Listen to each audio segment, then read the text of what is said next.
Alright, and thank you for joining me on another episode of Life Thread. And as a martial artist, we have a lot of different concepts and tactics when it comes to leadership, business, character building. We have a lot of different sayings.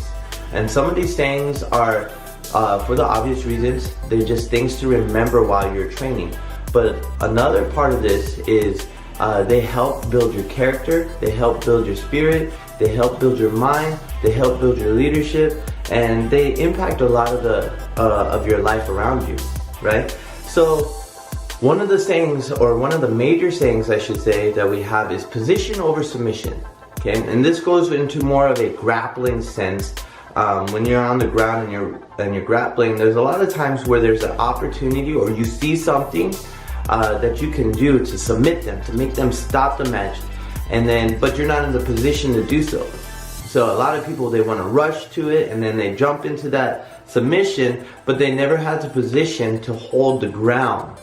And ultimately, it leads them to being flipped over and to either losing the match, losing the submission, and having to start all over again. Now, that being said, that directly affects the way we act in life, right? So many times there's an opportunity in life, but we're not in the position to go and chase it, right? And one of those opportunities for me was buying a house.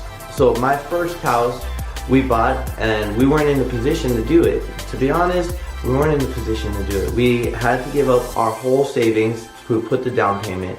We were still in debt, and we did qualify for the loan, but it was going to be very tight every month to pay the mortgage. And all we saw when we first bought the house was, I can buy a house, the American dream. This is a sign of me being successful. I can tell them I bought my house before I was 30.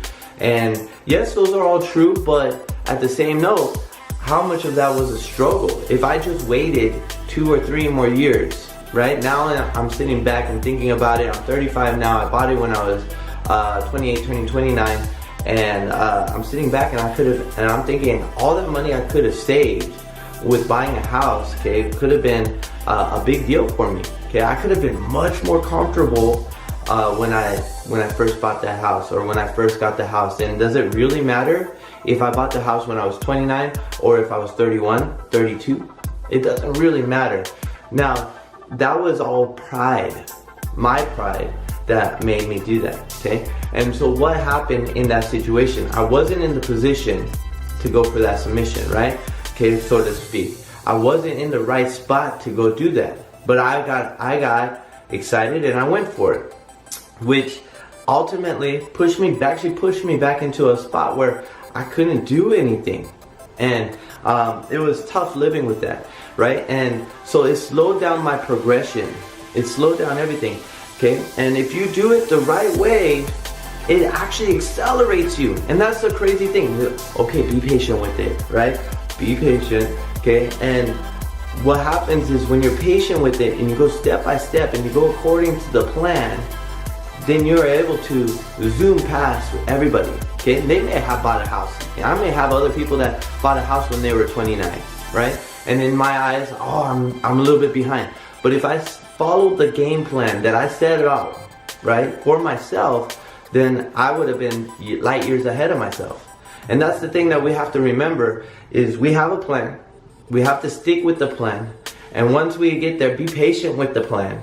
But once we make a decision, once I go, okay, I'm in position, I'm going for the submission, you cannot hesitate. You gotta shoot for it. Do not let anybody tell you that you're not ready for it, because you had a plan, you were patient with the plan, okay? Now you have the decision to make to go for it, right?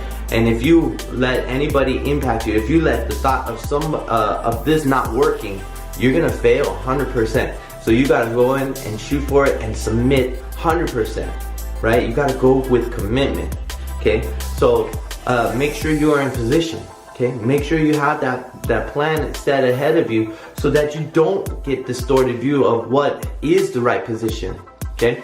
So whenever we train, okay, this is what the submission is supposed to look like. This is where we are supposed to be hitting. This is where everything, all the magic happens, right? And if you don't do that, and if you don't have that clear view, things get distorted. Oh, I have the opportunity, go and shoot. And the next thing you know, you're set back 3 or 4 years. Okay, so make sure you have a clear view of what your submission looks like. Okay, if it's buying a house, what does that look like? Are you straining every month, or are you comfortable every month? Right? So you have to have that clear view.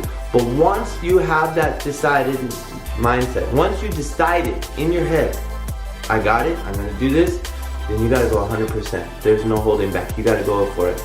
You gotta go like there is no tomorrow and make it happen. And that's in business, that's in relationship, that's in your finances, that's in everything, right? Position over submission is very, very important, okay? There are some lucky people that they can make it without having it, but for the most part, position. You have to position yourself where you can submit, where you can actually be successful. And I'm not talking about short term, right? Buying my house at 29, 28, that was short-term success. I'm talking about long-term success, where you don't feel like you're stuck, where you don't feel like you're struggling month to month, even though people are looking at you and going, wow, you have this? But in your head, you're going, wow, I'm really struggling, right?